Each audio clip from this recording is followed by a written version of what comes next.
Hello and welcome back to the Oh My Gosh, You're Glowing podcast. My name is Lindsay Walker, and we are back with another epic guest episode. I am so excited for you to meet this incredible goddess. If you are watching on the video on either Spotify or YouTube, you already see her. I know I can't hide her entirely, but just wait till you meet her. I'm just so excited to start introducing you all to my favorite people on planet Earth, and this woman is one of them. So, we have today Gabrielle Celesté. She is an intuitive astrologist who has conducted over, wait for it, 500 channeled astrology readings. Yes, you heard that right, 500, and they are incredible, by the way.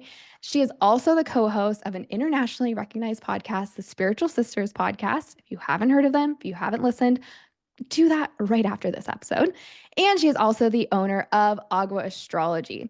So, Gabrielle really specializes in marrying her intuitive gifts and her training in astrology to help her clients discover their subconscious blocks, limiting beliefs by way of their natal birth charts. And stick around because if you're interested in this, you might actually get something out of this episode for you to learn a little bit more. So, stick around. And this really allows her clients to work with predictive and upcoming energy that aligns with their goals and the timeline for the greatest and highest good.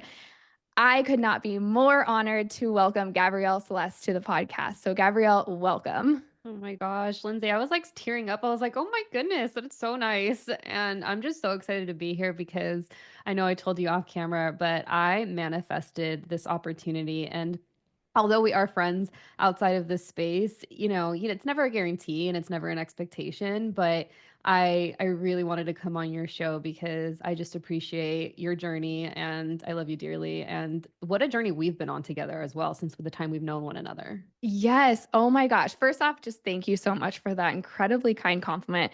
You're the second person who has said they've manifested a spot on this Really? episode or on this podcast. And I'm like, I'm sorry, what? I was terrified of bringing guests on. So, like, the fact that people want to be on the show is just like, I'm really just allowing that to be received and sitting with that. So, thank you so much. And it's really intuitively led. Like, I just really hear, like, if someone's circling in my field, I'm like, I need to reach out to them. And I'm letting it be very intuitive because there's so many people that I absolutely love that I want to bring on and share your gifts with everyone. I'm like, you know what? I'm going to let it be intuitive so it doesn't feel like pulling because I have so many amazing friends that are doing this work. But letting it be intuitive has just made the magic that much better. And yes, like we did meet, what is it, like 3 years ago, 2.5? Like 2.5. Yeah, we met in like summer fall of 2022. So we're going on 3 years, and you and I did retreat together. And it's just so, I feel like you and I have lived like 10 different lives since then. Oh my gosh, for real. For Yeah. real. I mean, like internally, externally, we've become totally different people. And I have been very blessed to be able to spend time with you in person. We meet with a group every month still. We've been doing this for multiple years. So, yeah, we've been on quite the journey. And I'm really, really blessed to call you an incredible friend and just have you in my little inner circle. And so I'm, yeah, really happy to have you and excited to bring you to this podcast. So, I know I gave you a little bit of an intro, but is there anything else that you would like the listeners to know about? Just maybe a little bit of your origin story or how you even got into this work? I feel like the intro origin story for any healer doing this work is always so wild because I think a resounding theme is that it's a calling for sure. It's Mm, like you you are called to do this work. It is not I guess by, conventional standards, it's not it doesn't make sense to leave very stable 9 that's to the best 5. way. That's the nicest way to say it. It's it doesn't make sense to leave very structured, stable 9 to 5 jobs that work for, society, but it doesn't work for the divine feminine aspect of oneself that's inherent to every single person. Mhm. And I think that that is definitely like a common thing amongst definitely us in our inner circle and just the people we know doing this work. But long story short, I had a very gnarly, what is called Saturn return, and that's the ages between 28 to 30. And I went through a crazy internal investigation in my previous employer Mm, that really catapulted me into doing this work full time. And I didn't have the language for it prior to that. But come to find out, like now being familiar with this work and having been doing it for so long, I was like, oh, I was intuitive from the jump. I just never, it wasn't really seen within me as a child. It wasn't nurtured, but it was kind of Right. completely missed. But, and that's not to say it was anyone's fault, but I kind of found myself in this crazy situation where I knew everything that was going to happen as a result of that internal investigation. And I Oh, was like, wow. yeah, like word for word, how people were going to react. I Their got chills when you said that. Yeah, and I was like, "Well, you can't deny it if you're psychic," but it's like the concept of like your consciousness when you first come into that and it expanding and you almost kind of possibly like borderline going crazy. You're just like, Yeah. "Is this really a thing?" That was truly what the theme of my Saturn return was. And my Saturn's in the 12th house, which is kind of a hard place for it to be in. But it really just led me down this path where I acknowledged I was intuitive and I said to the universe, to God, to spirit, whatever, however you identify, I was like, if I'm not supposed to be doing this, like get me out of this job and show me the way. And in that period of time, I really found astrology and I had always been interested in it though, but that's when I formally started studying it. Mm. And I had I pretty much started my business and started doing readings. That's when you and I met in our training. And I really haven't looked back since. And in this most recent season that you've had a front row seat to in this last most, wild transition going full time into my business. And I'm comfortable saying this, so and I think it's actually kind of interesting to share like my previous work experience and how I'm transitioning now and leaning more into my feminine and becoming more soft. But I had started off working for the IRS and then after that, and I'm like, oh, this was all skill set building. Like now looking back and like seeing where I'm at in this current chapter of life. And then I ended up transitioning to a company, Fortune 500 company, and I can't legally say their name because I signed an NDA. Totally But fine. yeah, We um, believe you. I yeah, watched it. she saw it. And I had the opportunity to build up an entire West Coast department while under a 4-year cycle of really, really intense audits with the Department of Justice and the FBI. And it was then that I found myself as the fall guy for a multi-million dollar investigation. And I was like, all right, again, time to pivot and transition. And then I ended up moving to a job that I recently just left because I was like, okay, I've been through this before. I kind of have an idea of what the energy is trying to tell me. And I was working on second generation COVID vaccines. And I think that is just so interesting to be in those types of work environments because for me, I'm like, oh, this is so energetic. This is so the divine, like trying to relay specific types of information. And now I'm working full time as an entrepreneur, spiritual entrepreneur, if you will. Wow. Yeah. You have had quite the journey, and specifically in the working space, which I think is kind of interesting because different people go along different journeys. Like sometimes Mm. work is a big piece at the forefront, and sometimes it's not. And for you, I feel like it really has been. Yeah. And I have, okay, you guys are watching her and hearing her now, and she sounds so just like soft and like feminine, like confident, but like very in her feminine, in a powerful way. Mm. Let me tell you how Gabrielle used to be, and not in a bad way. Like I No. do not say this in a bad way, but No. I've watched such an evolution of you just like hard worker, like get shit done. Like everything is just like I will not sleep until I've all 500 things are done today. And I'm like, whoa, like we'd get on these calls and you'd be like, I've done like 50 things in the last hour. And I'm just like, okay, I'm tired of hearing you. Like, I don't know how you have that energy.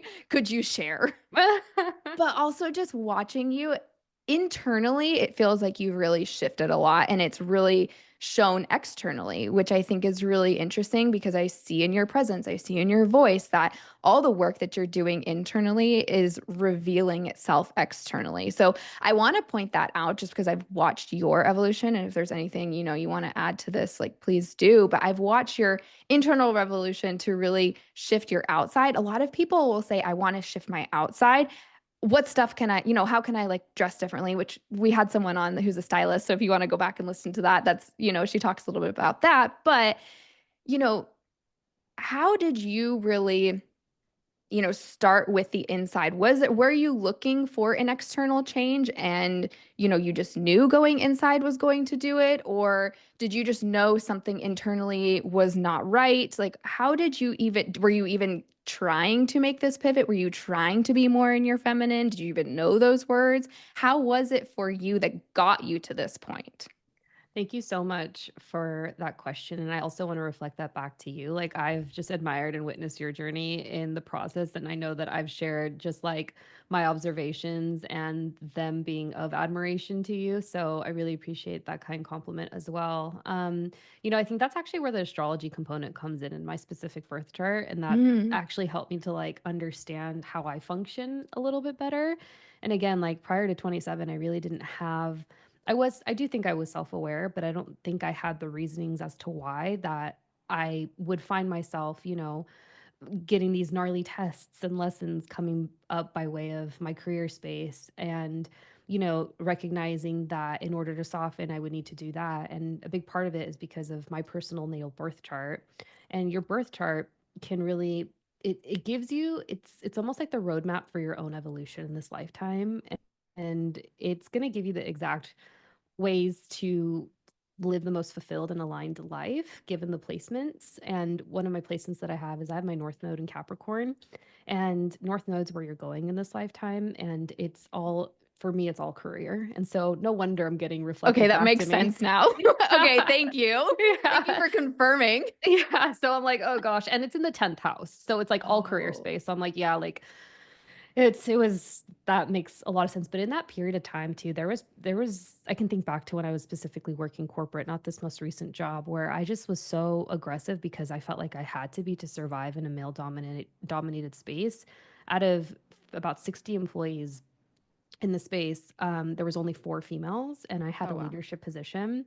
So part of me felt like I had to be in my masculine to survive. And that was very much the truth for what we were experiencing during that 4-year audit cycle period. But I had acknowledged, I was like, there's something about being so deep in my feminine that's repulsive when I'm innately a divine feminine human being. And the way that I most recently made that shift is through really leaning into my Chiron in my birth chart. And everyone has a north node and everyone has a chiron. And depending on where, it's at in your chart and what signs it's at and just a lot of other components that are part of astrology, I knew leaning into that was really going to get me to the other side and to be into my divine feminine. And while I would say that dark night, that spiritual awakening during my Saturn return was definitely the most jarring because I didn't have like, the toolbox or the skill sets to really navigate those waters. Now, being so deep into the work for years now, I knew that leading into my Chiron, I had the skill set to get through it. But the difference between that Dark Night of the Soul and this one was that this one was just so much more emotional and it was just so much more deep within my psyche. And I think that, and it was more unknown because I didn't know what I was going to what to expect on the other side of this, even though I felt like I could have kind of had an idea with the first go around. And that innately, the unknown, the mystery, the leaning into the darkness is divine feminine energy. Oh, yes. I'm getting chills as you said that. Yeah, definitely. I've felt that as well. Like leaning deeper into your shadows is actually what we are meant to do to cultivate that feminine energy and really embody it. So, you mentioned a lot about leaning more into your Chiron. I know like about this much astrology, it's like enough for me to understand people's what they're talking about. It's like me in Spanish. Like someone can speak Spanish and I can understand, but I can't respond. Yeah, It's like yeah. it's like the same analogy, okay? So, with your Chiron, you said you lean more into your Chiron Yeah. really to cultivate more of your feminine energy. Is that like anybody who wants to lean more into their feminine, or is that just for you in their birth chart? Like, if someone's listening and they're like, "Yes, I want to lean more into my feminine energy," like, is that the planet to go to? Or, and maybe it's not even a planet, I might have said that wrong, but how would someone go about that for themselves? Yeah. It's definitely one way. I knew that for me, it was something that was so deep that I knew I had to be in a place where I felt safe to really navigate those specific waters. But I think that divine feminine energy is stillness. I think it's what sustains the masculine. I think that God's source universe, although it's referred to as a neutral energy, I think she's divinely feminine because she Mhm. creates, she births, and we're all her children, right? And I think, just honestly making time for that, to slow down, to rest, to come back to self. I mean, there's so many different ways that you can do that breath work, which is right up your alley in your area of Mhm. expertise, and meditation and really coming back into your body, I think are all ways that you can approach leaning more into the feminine because And it's hard. It's hard to quiet down that monkey brain, like our phones, like they take up so much space and they stimulate our brains in ways that really kind of gear us towards being more in our masculine. And so all this to say that the world isn't designed for us to be in our feminine. It's designed for us to be in our masculine. And I think Mm. just the importance for us to lean into that stillness is how we can come back to that. Yeah, that's beautiful. And yeah, I 100% agree. Unfortunately, the current state of the world is not exactly built around the feminine. I think there's a lot of people that are working on moving it in that direction, but yeah, with all the distractions and like keeping us in our mind and literally keeping us away from stillness and away from in our being in our bodies. Yeah, you're right. There's been, I think, from my perspective, definitely a war on the divine feminine for a long time. I think it's just become more evident, and now people are wondering how to really shift it and get back to it. And I don't think it's just going to be, one thing that we do. It's going to be a collective effort. So I think that's beautiful, and really a lot of the things that you said that you've actually done yourself to get yourself to a place and recognize what do I need to not only do, but who do I need to become to embody more of my divine feminine. I remember like a couple years ago, I told someone, I really want to embody more of my feminine energy. Like, what do I do? Like, wear more dresses? And I'm like, now thinking about that, I'm like, that is the most hilarious thing I've ever thought about. But I mean, when you just don't know, like, Yeah. we're not taught divine feminine is stillness, is embodiment, is actually that energy of just slowing down and receiving and like getting out of the doing. We're not taught that. So Yeah. thank you so much for sharing that, what you've done. Can I just add something? One word that you Please. said was embodiment. And it just literally, I was like, oh, clear audience, like focus in on that. And actually, that's one of the results that's come about as leaning more into my feminine. I've desired clairaudience for so long. I'm a lot of different things, but I rely a lot on my clairvoyance. Hmm. And unfortunately, that's the one that's the least efficient because you have to interpret a little bit more. Yeah. Whereas, yeah, whereas like clairaudience, I feel like it might be a little bit more direct and save you some time. But Hmm. that's been the gift that's come up as a result of doing so much inner work on the divine feminine for the last 8 months, I would say, which has been for me leaning into my inner child. But something that I've recognized about embodiment, because that's the second time I've heard that this week and I work in threes, is embodiment is like you can't embody something until you truly understand it. And I feel Hmm. like understanding a divine knowing, building up that spiritual barometer is divine feminine energy. So embodiment is one to one with divine feminine. Oh, yeah. I love that. And thank you so much for like coming back to that. Because, yeah, I think embodiment is a huge piece of leaning into your divine feminine. And you can really feel when someone is embodied or isn't, and when they're like really working from the mind or maybe not fully having the understanding of it themselves. So, yeah, thank you for bringing that Yeah. forward and like your perspective. So, you mentioned Claire audience is something you've actually been working on. And yes, I agree with you with the clairvoyance being a little bit more challenging. That's one of my strongest clairs. But yeah, it is like there's a lot of interpreting, and that's why I swear sometimes I just give people messages of like the visuals. I'm like, it's got to mean something to you because if I try to interpret it, we're going to go south fast. Totally. Like, here, does this Totally. mean something to you? And they're like, oh my gosh, yeah, thank you. I'm like, great, lovely. Yeah. So I know that you use a lot of your intuitive gifts with astrology. So first off, I guess it's a two-part question, but first off, how do you really use your intuitive gifts when you're doing an astrology reading? Because obviously I know it's a chart, and so that there's energy that you're reading on the chart, but then are you just receiving divine guidance and intuitive messages as you're reading the chart? Like how does it really work for you? Yeah, that's how it came to be. So it's two parts to, I would say, to best learn astrology. And it's so interesting. I was recording myself yesterday and I was like, oh my gosh, like I was kind of surprised by how much I've softened just seeing myself on camera, even if like you look back to like old podcast videos or just, content we have online.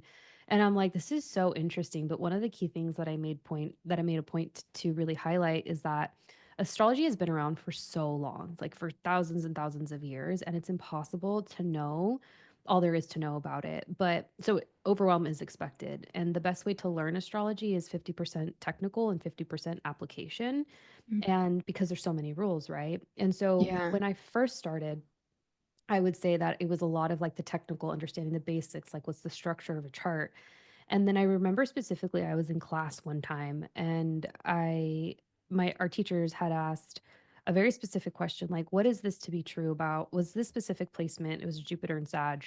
Like, what can you say to be true about those that have it? And it came out of nowhere, but I was like, they are more materialistic than you would think, actually. Like, they love to spend money and all this. And then it came out of nowhere. So I think it's a divine knowing.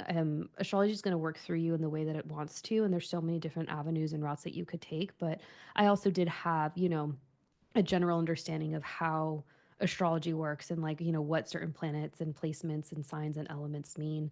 But over the course of my practice, I would say that I've found intuitively the way that I was supposed to work with it and how it wants to work through me by way of my own natal birth chart. And I do think I've been an astrologer in past lifetimes, so I think that helps.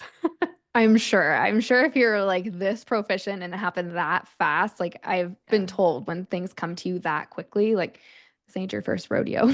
Yeah, yeah, that's so true. I'm gonna be borrowing that one. So Please yeah. take it. Yeah. That's incredible. So it sounds like you took the structure of astrology and then you just kind of layered on your own intuitive abilities to it. Yeah. Yeah, and I think that's so there's everyone has this in their chart too. It's called a midhaven. Some people will call it a midheaven, but it's the very top part of the chart and it's labeled with the number 10. And the sign that it falls into will give you an idea of how you're meant to work in your career space, how you digest information, how you teach, how you speak to an extent. And I'm a Pisces rising, so my midhavens in Sag. So it's kind of annoying when you're Pisces rising. So shout out to all my Pisces risings out there. It's like you take all of this information, right? You just like gather and like continue to grow. And then the Sag, because Sag is ruled by Jupiter and Jupiter loves to travel. It's the gas planet, it's the biggest planet, and it just consumes and it takes in. So there's pros and cons to everything, right? But part of being a Pisces rising and having a Sag midhaven is that I take a lot of information in and I process and I filter it and I make it make sense in the most practical way. And Interesting. yeah, and every sign that every 12 of the zodiac signs, no matter where your specific midhaven will fall, they all have their gifts. And the I think that was my gift in this lifetime, to be able to just digest and to make it make sense. Yeah, that's really, really cool. And to have that ability and to even realize that that is one of your superpowers, one of your gifts. I mean, do you think that you would have figured that out if you hadn't learned astrology? Like for people Um, who have never learned astrology or don't know anything about it, and maybe they're really struggling with their purpose or finding their gifts. I mean, how much has astrology really shaped your life? I love that question. And I was getting ready prior to, because I'm filming a bunch of content for my course after we get off this call. And I was like, I hope she asks that. And so I I'm love just this here to question. deliver. I guess. I would say that I felt very misunderstood. I felt like I wasn't seen. I felt like only certain people really got me. And it seems to be like that's kind of like the cadence in this lifetime that I'm just meant to follow and work with. And it's funny, like that's actually what I've really embodied in my rebrand. I'm like, let me lure you in, but like only the closest to Mm. me Ooh. will really understand. And it's also like those people who have that access to me, because I think anyone that's doing this work really has to have important boundaries and take care of themselves. Yes. And it's just the nature of it. But yeah, my chart really speaks to that, because I have what's called my sun in the fourth house conjunct my IC. So I'm actually a naturally private person, but what my chart has reflected back to me is how I even come off to others, and I didn't know that. So Mm. there's just so many aspects to understanding your natal birth chart, and I really feel as though um when you have that, a lot of different areas of your life are going to make sense. And I will say, even 8 years into doing this work and 5 years into really practicing astrology, I learn something new every single time I look at my chart. I love that. Hmm. That's cool because you're also open to just seeing what you're meant to see that day in that moment instead of being so rigid and it doesn't have to be in astrology, it can be in anything. A lot of people will just learn something and say, I know everything I need to know about this thing and will refuse to be open to receiving anything new, whether that be information, awareness. And so I've actually never heard, I'm sure a lot of astrologers do this. I've just never heard anyone say, like, I look at my chart every single time and see something new. And it actually reminds me, I would just went to an art exhibit with a very, very famous painting of Jesus. So it's actually known to be healing. And the artist, she actually channeled this painting at 9 years old of Jesus. It's actually wild. Her name is Akiana, if you want to look it up. But I heard that she was there recently in October, and she looked at, it wasn't the painting of Jesus, it was a different one, but she was in the gallery and was looking back at a piece of art, and she looked at it from a different angle than she had before, and she was like, oh my gosh, so it was a picture, a painting that she did of a ballerina. And then all of a sudden she realized there was this like very shadowy figure above the ballerina in the painting. And she was like, oh my gosh, I accidentally painted Jesus in that painting. She's like, I painted this she was 11, and she's like 30 years old now. She's like, I've never seen this before until I looked at it from this perspective. So like Wow. you looking at your own work, basically like your own chart, and seeing something new every day, like how much does that allow your awareness to expand, like instead of being so stuck in your ways? That's I incredible.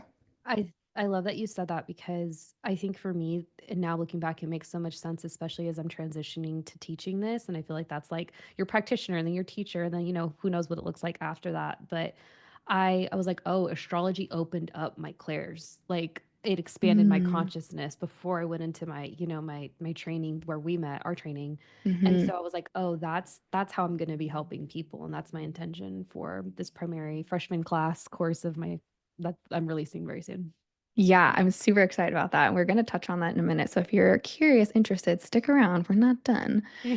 But you did allude to your rebrand, and I did want to highlight this because I really haven't talked to you about it. Like I've seen Yeah. it just you mentioned it like on our calls and things like Yeah. that, and then I saw you drop it and I was like, "Oh, this energy, like this is good. Like I can feel it." Not that the brand before was not good, but like this, just talk about embodied. It is like the divine feminine embodied essence. Like if there was one with like that, a little bit of that like shadowy feminine energy, like the dark feminine in like the best way.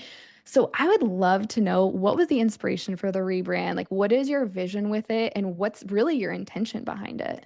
So I Lindsay, I love all of this because there's so many things going down in my crown chakra right now, even talking about like the painting, which we could Oh totally come yeah, back to. sorry. Yeah. I just kind No. of like threw that at you. Well, the painting, okay, so I'll come back to the rebrand, but Okay. I in this last 4 months, you know how your mentors find you and like when you do Mhm. work one to one, like where we met and we worked with our teacher, Nikki. And it's time for the next, as you grow and evolve, like your Mhm. teachers come to you as that happens. So I've been working one to one with my shaman for this will be my 4th month, and I've like this is where like the deep work has been coming in, and it's wild. Like the observation of the painting, that's so shamanic. Like just to Oh, interpret, yeah, like just because everyone sees things differently, right? Like people are yeah. going to, it's all perspective. And I recently learned about how like branding for companies, which I'll probably tell you offline, but there's two Okay. specific ones where I was like, oh my gosh, I never thought of it that way. But like it's once you can't unknow certain things. Mm. And for me, my gateway drug was astrology and my natal chart to understand that. But yeah, to answer your question, um, my rebrand. So astrology is one of the most ancient tools in this work, and it's the foundation for even other ones. And like human design, uses I Ching, astrology. Yeah, I've heard that. Yeah, and that's my next forefront. I feel like I have enough on my plate right now, but I feel like they go hand in hand quite No, well. you don't want to do all the things at once. Just keep them Well, coming. I feel like I did that for so long while I was like in the masculine, right? Where I'm just like, Yeah. okay, like embody, like, really digest because I don't know if you agree with this or not, but have you noticed that those who really embody the feminine, they just magnetize and attract all the more to them and they really don't have to seemingly try as hard? Yes, and like sometimes it's kind of annoying because I'm like, I feel like you're doing nothing, and then I'm like, wait, that me seeing that in you, is there's something there for me? Not that's like the Totally. trigger to say like, hey, you got activated by that. Like that's because you're not doing that. So Totally. yes. Totally. And I can think of some examples of people that we know personally where I'm just like, oh man, how'd you get there? But Mm-hmm. I think it's the result of like a lot of inner work. And I think the inner work is very femme in a lot of ways. The Mm-hmm. action aspect is the masculine. But to answer your Yeah. question about the rebrand, I want to hide behind my branding. And Please, you're honest. yeah, so and I use my human design and my astrology to rebrand. So what And is your human design? I was going to ask you because I don't remember. yeah, I'm a 4/6 sacral generator. Ooh, oh, that makes sense. Yeah, I'm like, this is Say one of the no other more. two. Yeah. And the so my son is in conscious gate 15 in human design. And Yeah. the gates will make a lot more sense when you really dive into the gene keys. And the gene Oh keys, my God, that's a whole nother world. I've like opened the book a few times, got lost, and I'm like, what happened? you're like, and we will need a whole year to dedicate to this. Literally. Can I just go to a cabin and like read this book and that book and that? Okay. Yeah. Yeah. So Maybe I'll come out understanding myself. I love your chart. I love your Taurus moon. It does it for me. We just did Mm. a podcast on moon signs, which we're dropping next week, which is a total shameless plug for my course. Ooh, heck And yeah. yeah, and I was like, I could marry a person with a moon sign in Taurus because the moon's favorite sign to be is in Taurus. So Oh I love your yeah. chart.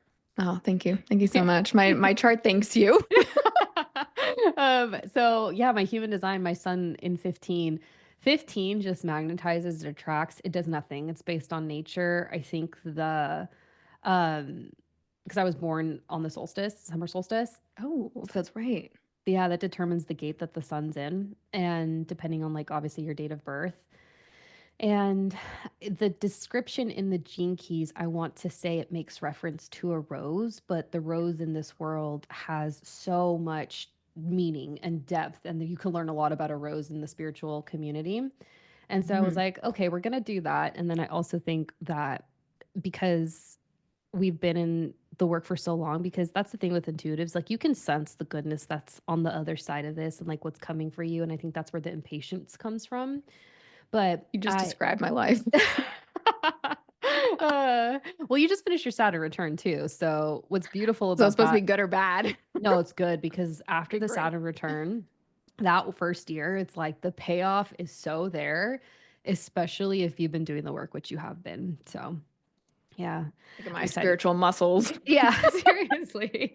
And so where was I going with that? The rebrand. Oh, the 3 years that I've been in my practice, nearly, you get an idea of patterns and how your business and the spirit of business wants to work with you. And I have a lot of like deep Phoenix, Lilith inner work that comes up as like themes for me. So I was like, Mhm. we're gonna put this into a visual of some in some way in my rebrand. And I actually worked on the rebrand for about a year. So yeah. Wow. Yeah. So intentional though. Like so much.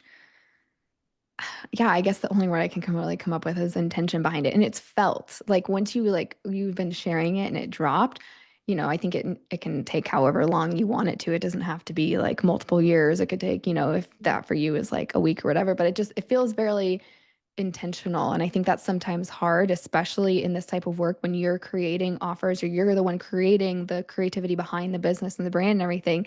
Especially if you're the one getting the intuitive hits and the creativity behind something, it can be hard to wait. I don't know if you get that feeling at all, but Yeah. like I know for me, it can be really hard to actually like sit with it long enough for it to be birthed, like actually going through that, I guess, incubation process before like you just and I have a tendency to sometimes like rush things out, but yours feels like very intentional, like methodical, and like it's energetically shown when it launched. You're gonna make me cry, Lindsay. I received that, and thank you for saying that. And it feels like in this season, and I think that's the difference between like, like I appreciate you like getting things done and like knocking out of the park because you are building a body of work for sure. Hmm. But I also feel as though, sometimes that can be misinterpreted as the masculine or like, what my shaman would say, possibly coming from a place of lack because you feel like you need to do it. But I think it's actually excitement. And I think excitement and passion are Yeah. reflected in that. And I think that intention is also like the divine feminine. And Hmm. I also think that having a sense of not knowing where you're going, and I think that's the difference of the start of this chapter where I'm at, where previous to where I was over the last 3 years, I had an idea. I was like, okay, this is how this and this is gonna go, but I wasn't leaving any room for magic. And now I'm like, Hmm. I have no idea what, this next month's gonna look like, what the income's gonna look like in any which way, but trusting that I am supported and I wouldn't have gotten this far and I wouldn't be here to fail and let, my guides, our guides, your guides are not gonna let you fail. And I'm saying that to the audience. Mhm. And so I think that's like more embodiment of the divine feminine, because at the end of the day, if you're doing this work, as you and I very well know, we go through these specific lessons so that we may teach from this place. Oh my God. Yeah. It's like your life is literally just initiating you into the next thing that you're about to teach. And you're like, why is this so challenging? Oh, right. Because you live it and then you go teach it, which Mhm. I'm learning Yeah. currently. Well, you know what? Something that, and shout out, and this is just a testament to the work and your skill set and what you bring. So, about a year and a half ago, I was so deep in like the one to ones. And sometimes you have to go through those seasons as you're building a practice. Sure. But I had like those funky, weird, like little red dots on my feet and all over my body. Yeah. You guys, Lindsay was the only one that was able to help me, to support me, to get this situated. And I think because you're in such a niche industry and like area of this work, the people that you can help with the skill set that you have is just, you're going to move mountains. And I'm so excited. Oh my gosh. Thank you so much. You're so kind. And I do remember that because I think I had gone through something very similar before that. And I was like, oh my gosh, like what is happening? With What is I think going that on? was kind of one of the symptoms that you experienced during our training, right? Yes, I had like gosh, this was so long ago, but it was like all over my legs, just like these red bumps. It almost was like I was reacting to like a cream or something, but then Mhm. it really like, I tried to replicate it and like put the cream on and like see if it would make it happen. And like sometimes it would and sometimes it wouldn't. And it was just like, I'm trying to remember what it ended up being, but it was definitely very like spiritually related. It was very much like my body detoxing. It was very root chakra related because it was all over my legs. It was nowhere else, like absolutely nowhere else. And it was so random. And it was like everything I did physically, spiritually, energetically, like wouldn't touch it. And it was almost like, it's so funny that you're reflecting this back to me because I'm actually like very deep in like a root chakra something Say coming no more. out. Yeah. And yeah, it's like there was like an initiation. It was like part initiation, part like my body going through a lot of detoxing, getting rid of things, and then also just because I mean, it could have been, I don't think at the time I really realized this. It could have been very lymph related, which was also connected to the crown because the crown and the lymph are connected. And then the root and the nervous system are connected. Well, how much like your nervous system and your lymph are all over your body.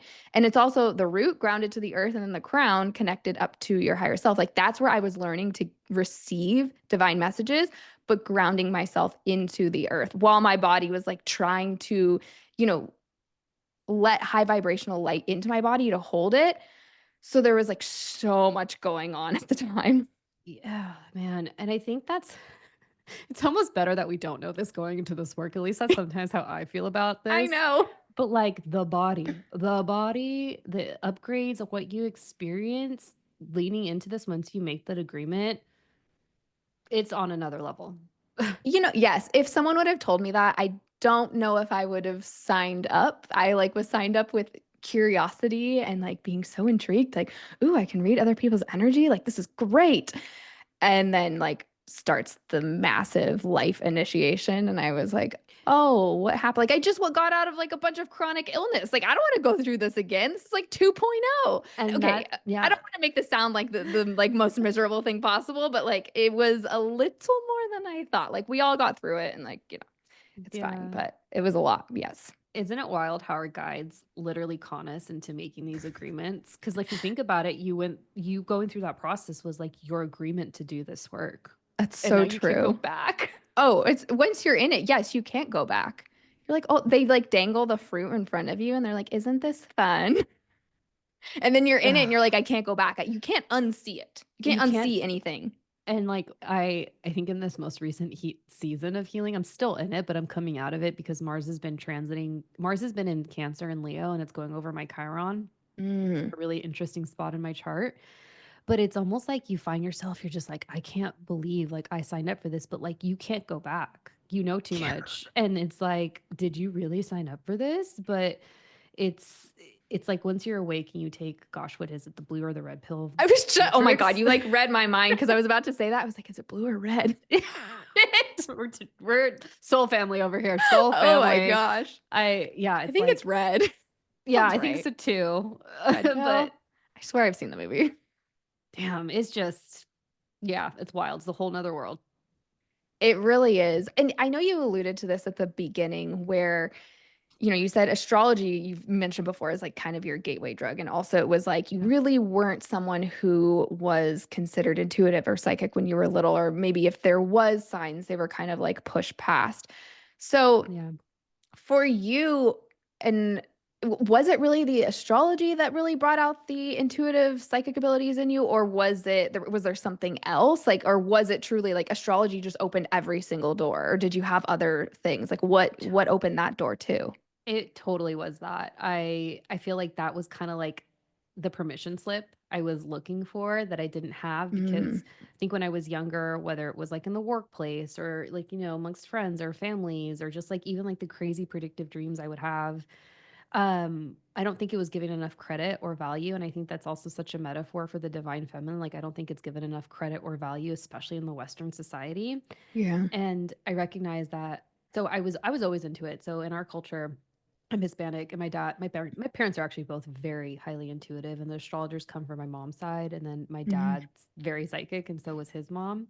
So I feel very honored, sometimes a little bitter that I'm doing this work for the lineage, but if I'm being honest, but so he always used to be into astrology, and he would watch this famous astrologer on Hispanic TV. It was called Univision. It was he was called Walter Mercado, and he was like this cool, like predictive astrologer dressed up as a prophet, sit on this like wild chair and would give off Stop. like, oh, you have to Google it. You have to YouTube and Google Oh it. my God, that's He's an funny. icon. So yeah, I was always curious and fascinated by it, but then I had a girlfriend that introduced me to her style, which was Vedic astrology in 2020, and she was basically giving reason as to like why everything was happening, and she was able to share why everything was happening for me in Mm, a really challenging way at the time with that investigation.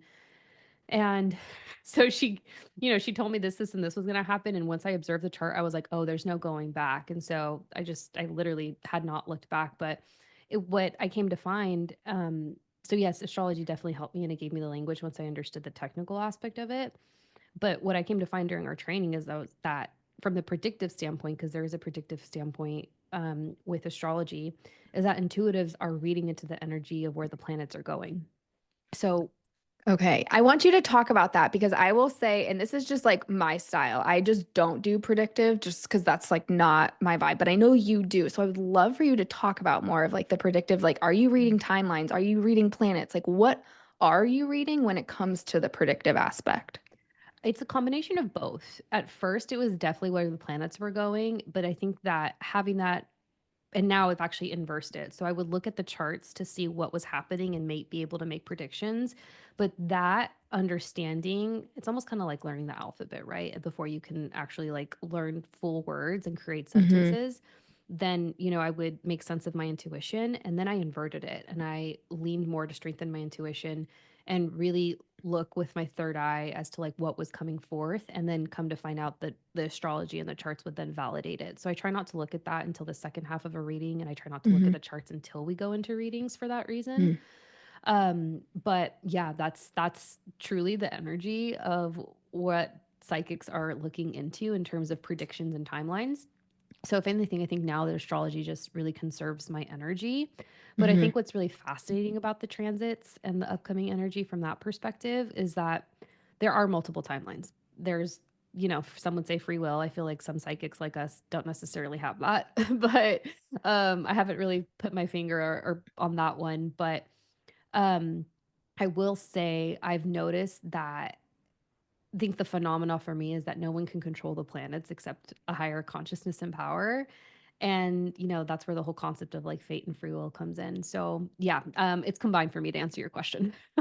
Okay, that's cool. So, and I'm just curious, maybe you either don't know or I just want to hear like what you have to say about this as you're talking and I'm listening to you like, okay, so you're like tapping more into the energy of the planets and how they're moving. But as far as like timelines, so do you think it's like maybe the like shadow and the higher side of planets? Like, is that why there's different timelines? I know Ah, maybe I opened a whole yes. can of Oh, worms. no, But that, I'm just yes. curious because I've seen so much. And the reason I say this, and I feel like you're a good person to talk about this with, one, because I know you and I feel like we can like go into this a little bit without Yeah. you like getting mad at me. No, But no. two, I just like, I've seen so much prediction going on, especially with psychics, that then disempower people. And Yeah. so, how do you empower people instead of disempower with these predictions? Totally. And I, yes, to the timelines, there being a higher timeline versus other ones that are available to us, 100%. And I like to say, I'm not like, I personally don't feel like I'm married to timelines. Sometimes, though, I will say it does seem very clear in readings from the energetic perspective, not necessarily the astrology component of it. Mhm. It feels as though some things are just fated and you can't avoid it, and that's where the energy is heading, and it does, and I think it depends also on, like, how conscious the person is and the choices that they'll make from the free will perspective, if that in Mhm. turn shifts the timeline. So I definitely feel as though that those both of those statements stand, but can you please ask me the second part of your question again? Oh gosh, what did I say? It's something. Uh, The once it comes timelines? out, I don't know. Yeah. Something about like, what are like how do you empower people with your Oh, yeah. predictions versus because I've seen predictions that disempower people. Yeah, I say please take what resonates, leave what doesn't. This is where I see one potential timeline because sometimes, there is like one reading's coming to mind right now specifically. And it was a colleague had asked, like, she was getting closer to her 40s, was probably already in her 40s, and was asking, like, hey, if I'm, do you see a child for me or spirit baby in the Ooh. near future? And I saw a timeline that really looked as though that was going to occur, but it also felt like her free will in terms of if she really wanted that timeline to come into the 3D also was another opportunity. And so I feel like free will can influence it, but I feel like older souls who have agreed to certain contracts, who are on already, certain timelines, they can't really navigate away from it. So I think it's specific to a person. And I always like to empower and say, like, things can change, things can go in another direction. You can choose differently. This is just where I personally see it coming. And I think that's why I have the disclaimer on my website where it's like this is for entertainment purposes only. So But really, if you hate what I say, don't take it. yeah. And sometimes like some people hate what I have to say sometimes, and I'm just like, well, you know what? Like, you're gonna get something out of it. And I don't feel like I felt comfortable in that way until maybe, honestly, like 300 readings into the game. Oh, wow. I Yeah. do remember our teacher, Nikki Novo, saying when we were doing predictions, and I like this particular thing that she said stuck in my mind, which is so interesting. And this kind of goes along the prediction conversation. She said, sometimes I am called to give someone a prediction, whether it's supposed to come true or not.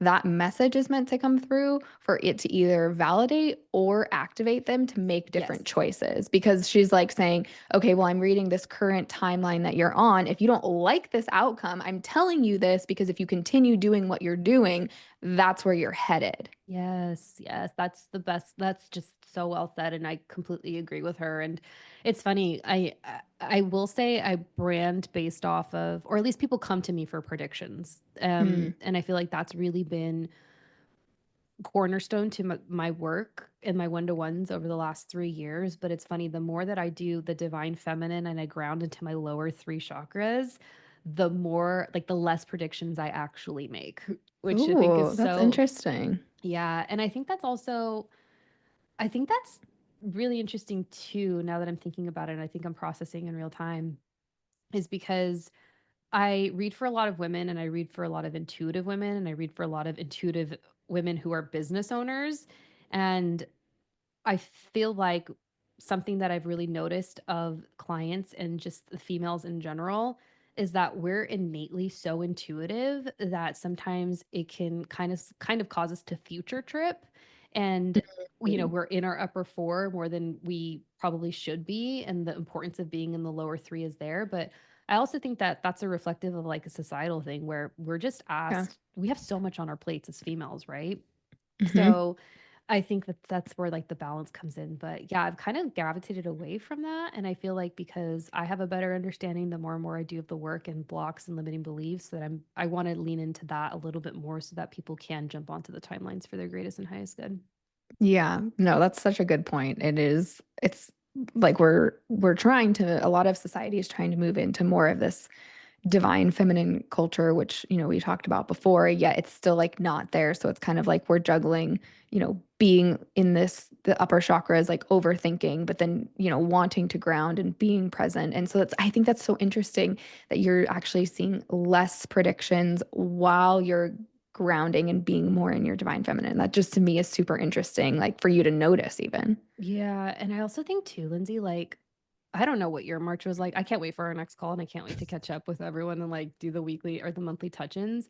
But I've never seen timelines shift the way that I've seen them shift since like March 2025. Like March 2025, Mm. I was like, I can't even call it. And I don't even want to call it because I'm like, that's not what's coming in right now. And I also think that I'm curious about your experience with this, but the more work that I do and the type of work that I do within myself, I see it reflected in a one-to-one sessions.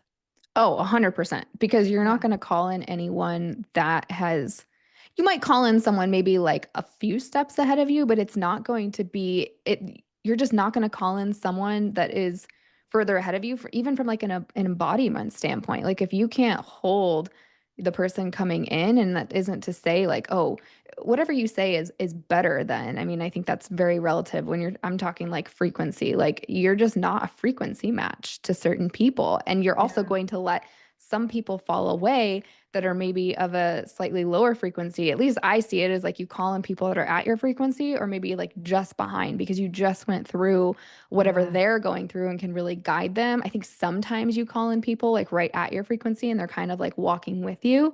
But yeah, you Mhm. have to do your own work or you're just going to stay stagnant. And if, especially, Yes. we're in the business of transformation essentially and inner work. So, you're helping other people do inner work. If you're not doing it on yourself, they're going to surpass you and then be like, okay, well, great. Like I'm done with you because you're not going anywhere, like they want to keep going with you. Yeah, that's so true. And I think for us, just because we're the type that like a challenge, I think we would get bored staying where we're at. So Part of me, my ego's like, I don't know, would we? Like, it's fine. Can we just stay? And then yeah. like my soul is like, no, no, you have to learn these lessons. Like, let's Yeah. go. I'm like, Yeah. And I fine. think that's the challenge. And all of what you just spoke to, I don't think that that's as appreciated as it should be and as it will be in the years to come because that is divine feminine energy. Hmm. Yeah, it's more of that, at least I see it as more of that embodiment piece. Like instead of talking about it, instead of just learning it in a textbook, which is kind of what we were all taught in school, like you read this book, you learn it, and now you know it. But like, do you do it or can you just like talk about and like recite the script that you were given? That's very Totally. different. Totally. So, yeah, there's just so much there. Yeah, and to your point about March, I don't want to talk a lot about March, but what I will say, just to validate your like twisting timelines that you saw, yeah, I like tried to ground into energy during March, and it was like every time I tried, I got like spun off into something else, and then I would like try something again and would get like spun off, and I was like, okay, I'm done. I'm over this. Yeah, I was house sitting for the most of the month and in that period of time I like did my rebrand, I did the website, I created the course, I did podcasts and readings and like lived my life, but I literally locked myself up for 3 weeks straight to like get it all done and I was like, "Oh, you just curtailed and avoided March astrology by way of doing that." Not intentional, maybe that's what needed to happen, but I was observing and just hearing about what people, loved ones, friends, family were experiencing in real time and I'm just like, "What was that even?" So, definitely something to the timelines and what the planets are doing in real time and how that affects you. Yeah, there is definitely chaos energy in March. That's so interesting. You're like the second person to tell me that yours seems a little bit more intentional. This other person was like semi unintentional, that they were like sort of locked up for like March. So that's kind of funny. And this other Yeah. person's very intuitive and sensitive. So I'm There you like, go. apparently I just wasn't supposed to do anything or go anywhere in March. My mistake. It's okay. If you felt that too, you're not alone. And we're all fine because now it's April. Thank the Lord. So I want to come back to, I know we kind of like spun off I into like know. five different places, but like I love this, so it's fine. But I do want to come back to the actual astrology piece. So Yeah. you have, you've been doing this for so long. You've been doing hundreds and hundreds of readings, and people have just, really learned even more about themselves through having readings with you and experiencing your work. And now you're at the point of actually teaching it. So I would love to know.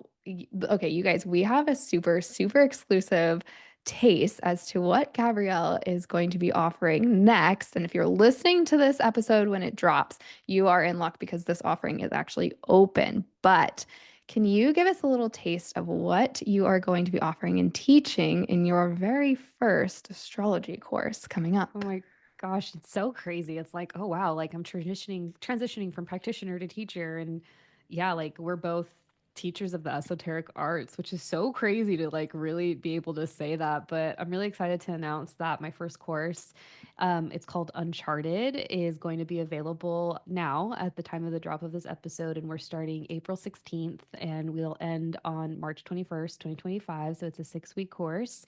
If you're not available to make it live, the Zoom calls are all recorded, but we're going into Natal Astrology 101. And I'm essentially going to walk through, of course, the foundations, the technical components that are innate to understanding the science, the modality, the art form that is astrology.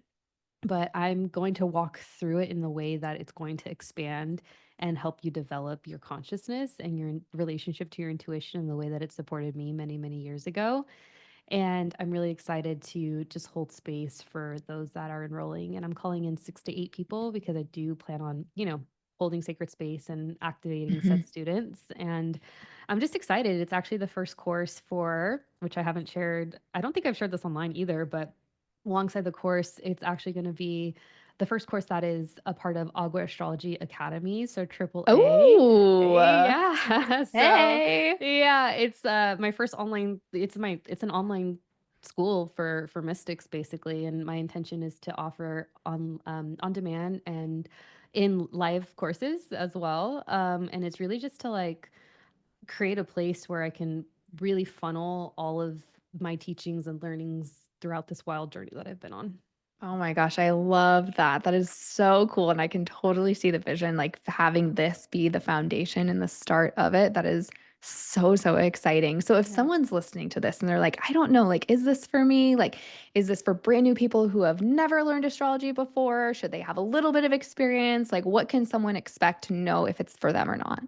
Yeah, I would say like if you have no experience, this is the perfect course for you. If you're interested in coming back to foundations, the basics, and curious about the way in which I teach and understand astrology, course is still for you as well. But really anyone that's interested, I think that they're going to get a lot out of it and a lot of, I would say, also shamanic perspectives because I feel as though I'm in training for that in a lot of ways. Hmm. Even though it's not shamanic astrology, which is its own thing. But Oh, didn't know that. So what kind of astrology are you teaching? So yeah, thank you for asking. I teach Placidus astrology. Okay. So it's not whole sign where the pieces of the chart are even. It's Hmm. really uneven. And the reason I teach that is because, well, one, it's what I studied, but also it incorporates numerology, which is another area that I focus in. And I'm sure in time I'll have courses on that too.